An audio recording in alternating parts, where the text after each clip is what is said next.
আসসালামু আলাইকুম। আজকে আমি আপনাদের সাথে শেয়ার করছি মিষ্টি কুমড়ার ভর্তার রেসিপি। মিষ্টি কুমড়া দিয়ে যে এত মজার একটা ভর্তা হয় সেটা হয়তো আপনারা এই রেসিপি না দেখলে বুঝতে পারবেন না।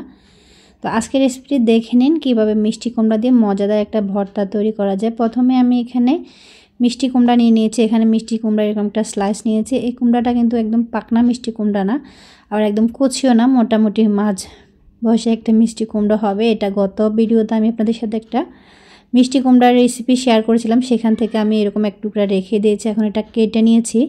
কীরকম করে কেটেছি সেটা তো দেখে বুঝতে পারছেন। খোসাটা রেখে দিয়েছি, যেহেতু কুমড়াটা খোসাগুলো নরম আছে, তো এটাই রেখে দিলাম। এটা ধুয়ে সুন্দর করে এখন ফ্রাই প্যানে দিয়ে দিয়েছি।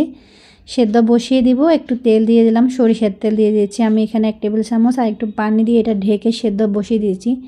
10 মিনিট সেদ্ধ করে নিলে পানিটা শুকিয়ে একদম দেখুন এই যে তেলটা ছেড়ে দিয়েছে, আর পানিটা একদম শুকিয়ে গেছে। আর এই যে কুমড়াটা আমি একটু চাপ দিয়ে দেখাচ্ছি, একদমই সুন্দর সফট হয়ে এগুলো সেদ্ধ হয়ে গেছে। এ পর্যায়ে আমি এটা চুলা থেকে নামিয়ে নিচ্ছি। এখানে আমি নিয়ে নিলাম পেঁয়াজ কুচি আর কাঁচামরিচ, আর নিয়েছি এখানে লবণ। এখানে টেস্ট অনুযায়ী লবণ দিয়ে দিচ্ছি হাফ চা চামচের মতো, আর 4-5টি কাঁচামরিচ নিয়েছি। হাফ কাপের মতো পেঁয়াজ কুচি নিয়েছি। এখানে আপনারা চাইলে শুকনা মরিচও দিতে পারেন, যদি ইচ্ছে হয় একটু ঝাল ঝাল বেশি খাবেন, সেক্ষেত্রে 2-1টা শুকনা মরিচ দিয়ে দিতে পারেন। তো আমার মনে হচ্ছে লবণটা একটু কম হবে, আর একটু লবণ দিয়ে খুব ভালোভাবে পেঁয়াজ, লবণ আর কাঁচামরিচটা খুব ভালোভাবে হাত দিয়ে মেখে নিচ্ছি।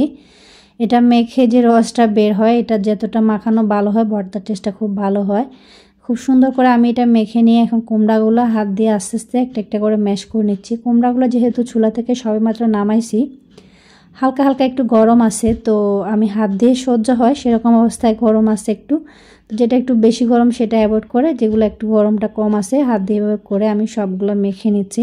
আমার সবগুলো কুমড়া মাখা হয়ে গেছে। এখন পেঁয়াজ, কাঁচামরিচ আর লবণ সবগুলোর সাথে কুমড়াটাকে একদম ভালোভাবে হাত দিয়ে এটা মিক্স করে নিচ্ছি।